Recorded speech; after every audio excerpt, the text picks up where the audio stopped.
जैसे आपने वैम्पायर्स के ऊपर भी वीडियोस बनाई हुई हैं, तो वैम्पायर्स भी आप मानते हो कि होते हैं? एक्चुअली में हाँ, इसके पीछे एक बहुत लॉजिकल रीज़न देता हूँ मैं आपको। आपने पिरामिड्स और इजिप्ट कल्चर में देखा होगा, ऐसे ह्यूमंस रहते थे जो आधे जानवर जैसे थे। किसी का ईगल का सर है, किसी का शेर का सिर है। बिल्कुल। हाइब्रिड ह्यूमंस जिनको बोलते हैं, एडवांस टेक्नोलॉजी वाले। हमारे यहाँ भी वो थे, एक अवतार थे, नरसिंह अवतार, जो शेर जैसे थे। तो जब ये सारी चीज़ें पॉसिबल है ना, इवन हमारे देवता भी थे जो गणेश जी भी हैं। तो ऐसा क्यों पॉसिबल नहीं है कि एक चमगादड़ के गुण और एक इंसान के गुण मिक्स हुए हों एक ज़माने में, जब इस टाइप के की सभ्यताएँ, इस टाइप के लोग थे, एग्ज़िस्ट करते थे, है ना? कुछ लोग हवा में उड़ सकते थे, है ना? कुछ लोग पानी में रह सकते थे। तो ऐसा भी हो सकता है, पॉसिबल है 100%।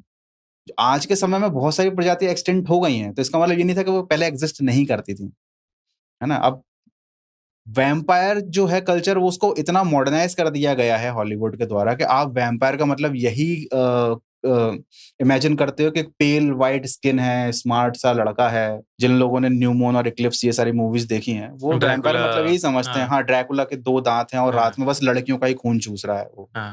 सो ये तो मॉडर्नाइज़ेशन हो गया उसका, एक कैपिटलाइज़ेशन। एक्चुअली में अगर आप बहुत सारे भारतीय मंदिरों में जाओगे, तो आपको कुछ ऐसे स्क्रिप्चर्स दिखेंगे, कुछ ऐसी मूर्तें दिखेंगी जो एक्चुअली में प्राचीन काल के वैम्पायरों के ही हैं, बट आप उन्हें पहचान नहीं सकते। जिनको राक्षस बोलते हैं, उनके दांत ऐसे-ऐसे निकले रहते थे, है ना? वो एक्चुअली उस टाइम के वैम्पायर थे।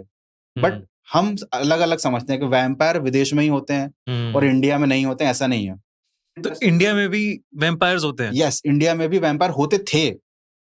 जैसे अभी वर्ल्ड में आप कहीं पर भी जाओ, तो आप कहीं से किसी वैम्पायर को पकड़ कर नहीं ला सकते हो। आपके पास केवल लोक कथाएँ ही हैं, अर्बन लेजेंड्स ही हैं, है ना? तो सिमिलरली इंडिया में भी प्राचीन काल के ग्रंथों में और सभ्यताओं में इन सब चीज़ों का ज़िक्र है, बस शब्द बदल गए हैं, नाम बदल गया है। लेकिन पहले अपन वैम्पायर की बात करते हैं, ठीक है। ठीक है? बेसिकली एक बहुत इंटरेस्टिंग केस है।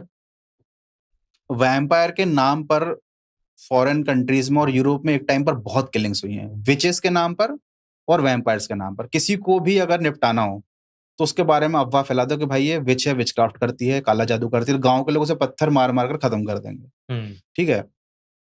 एक ऐसा केस आया था, 80s का था, 1892 का था, यूएस का। एक केस था, एक लड़के का जिसका नाम था मर्सी ब्राउन। उसके घर में सब लोग मर गए। उसकी माँ, उसकी बड़ी बहन और उसका एक भाई। ये तीनों मर गए किसी बीमारी से और फिर फाइनली इसकी भी डेथ हो गई। जब इन सबको दफना दिया गया, तो बचे घर में इसके पिता और इसका एक छोटा भाई एडवर्ड। लेकिन एडवर्ड की तबीयत भी बिगड़ने लगी। तो गाँव के लोगों ने बोला एडवर्ड के फादर से कि तुम्हारे घर पर कोई श्राप लगा है। तुम्हारा ही कोई घरवाला है जो मरने के बाद भी बाकी लोगों को मार रहा है ना? और तुम्हारे बेटे को भी वो मार रहा है, वो वैम्पायर टाइप से कुछ है। अब वैम्पायर के लोगों ने क्या इमेज बनाई थी कि मरने के बाद ये लोग दफनाते थे। कब्र से रात को निकलेगा, जो भी मरा हुआ इंसान है, अपने ही घर में से किसी का खून पिएगा और वापस आकर कब्र में सो जाएगा।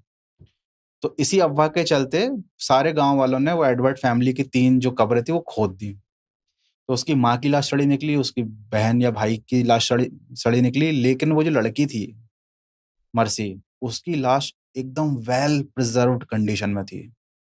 2 महीने पहले दफनाई गई लाश बिल्कुल भी नहीं सड़ी। ये देखकर सभी गाँव वालों का शक पक्का हो गया कि हो ना हो यही वैम्पायर है और इसी की वजह से इसका भाई बीमार है। तो उन्होंने उसकी लाश को जब काटा, तो उसमें से ताज़ा खून निकला। फिर उसके बाद गाँव वालों ने उसकी बॉडी को डिसमेंटल किया और पूरा खत्म कर दिया और उसका हार्ट निकाल कर बाहर लाकर सबके सामने गाँव वालों ने सबने सबके सामने बीच में रखकर जला दिया उसके हार्ट को। और उसकी जो राख थी, ये सच्ची घटना बता रहा हूँ, उसकी राख को उसके भाई को दवाई में मिलाकर पिलाया कि ये रिचुअल है, इससे वैम्पायर का जो श्राप है तुम पर खत्म हो जाएगा। ये बहुत फेमस केस है, लेकिन इसके पीछे कैच ये है कि ये ऐश खिलाने के बाद भी उसका भाई नहीं बचा। क्योंकि हो सकता है इनके घर में कोई बीमारी ऐसी हो, क्योंकि उस टाइम पर इतना मेडिकल साइंस डेवलप नहीं था। इनको नहीं मालूम कि किस तरीके की बीमारी से पीड़ित है इनका पूरा परिवार, और फाइनली उसका भाई भी मर गया। दूसरी बात ये थी कि लोग बोलते हैं कि उसकी लाश 2 महीने तक कब्र के अंदर रही थी, वेल प्रिजर्व्ड थी। तो एक्चुअली में उसके पीछे लॉजिक एक ये भी है कि जब उसकी मौत हुई थी तब बिल्कुल सर्दियों का महीना चल रहा था। स्टार्ट ही हुआ था विंटर्स, और वहाँ पर बर्फ गिर रही थी जब उसकी लाश को दफना गया, तो 2 महीने तक वो एक तरीके से आइस चैम्बर में ही रखी थी, क्योंकि धरती का टेम्परेचर भी काफ़ी कम हो गया था। तो ये एक रीज़न हो सकता है। बट ये जो केस है, इसको सबसे इंटरेस्टिंग केस माना जाता है वैम्पायर्स के पूरे उसमें आप देख लो। सबसे कम उम्र की एक ऐसी वैम्पायर लड़की जो मरने के बाद भी 2 महीने तक अपने भाई का खून चूसती रही, क्योंकि उसका भाई बिल्कुल सफ़ेद हो गया था। ऐसा लग रहा था कि कोई शायद उसका ब्लड चूस रहा है, उसके शरीर में बिल्कुल ब्लड बचा ही नहीं था, और ब्लड की कमी से ही उसके भाई की मौत हुई थी। अब इसको आप चाहो तो साइंटिफिक तरीके से देखो, तो रीज़न कुछ और दिखेगा, लेकिन अगर आप उसको वैम्पायर वाले नज़रिए से देखते हो, हुँ। तो आपको एक वैम्पायर नज़र आएगा। लेकिन इसका मतलब ये नहीं है कि वैम्पायर एग्ज़िस्ट ही नहीं करते थे। हमारी भारतीय प्राचीन कथाओं में, इवन तमिल लोक कथाओं में भी ज़िक्र है वैम्पायर्स का, बस ये वर्ड वो लोग यूज़ नहीं करते थे। क्या क्या यूज़ करते थे? कुछ और बुलाते थे? पे और पेम किलर, नर और मादा, ये हुँ। 2 टाइप के होते थे। जैसे वैम्पायर्स में तो फीमेल वैम्पायर, मेल वैम्पायर, यहाँ पर होते थे पे, नर। पे मतलब पीना, ये नर केवल खून पीते थे। हुँ। ये बॉडी का मांस नहीं खाते थे ज़ॉम्बीज़ की तरह। और पेम किलर जो थी, है ना? वो मादाएँ थी, वो खून नहीं पीती थी, वो सूखी हुई जो लाश रहती है, उसको पूरा कच्चा खा जाती थी। और प्राचीन काल के लोग इनको पालते थे।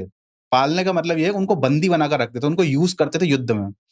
इन्हें दुश्मन की सेनाओं पर छोड़ दिया जाता था, ताकि दुश्मन की सेनाओं के सैनिकों को मारकर उनका खून पी जाएँ। और जब इनके यहाँ जब युद्ध खत्म होता था, इतनी सारी लाशें होती थीं, तो उन लाशों के मांस और खून पर ये सारे जितने पे और पेम किलर होते थे, ये पलते थे।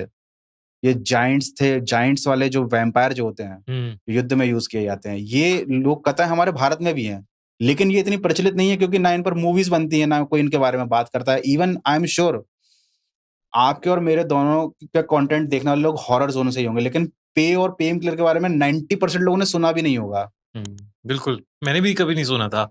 आपने मुझे बताया तो तो पहली बार ये है मैं अपना भारतीय प्राचीन वैम्पायर जो हुँ। एग्ज़िस्ट करते थे, और इनकी मूर्तियाँ भी हैं। जैसे हमारे देवताओं की मूर्तियाँ मंदिर में, कि भाई उनका रूप कैसा था, कैसे दिखते थे, वैसे पे और पेम किलर भी आप इंटरनेट पर सर्च करोगे, आपको मिल जाएँगे। अच्छा, और वैम्पायर जो वर्ड है, ये 2 टर्म से मिलकर बना है, वैम और पीआईआर पिर, ठीक है? हंगेरियन वर्ड होते हैं, ब्लड और ड्रिंक, खून पीने वाला। यही शब्द सिमिलरली हमारे लोक कथाओं में भी यूज़ किया जाता है, और इसको कहा जाता है रक्त पिपासु। रक्त पिपासु पिपासु। मतलब जो रक्त का प्यासा हो। हुँ। तो ये सिमिलरली बिल्कुल वैम्पायर की तरह है ना? और इनके पीछे के ओरिजिन की कोई स्पेसिफिक कहानी नहीं है। ऐसा कहा जाता है कि ये देवता के श्राप की वजह से हुँ। कुछ स्पेसिफिक कबीले के लोग खून के प्यासे बन गए थे, हुँ। जिनको फिर लोग यूज़ करते थे।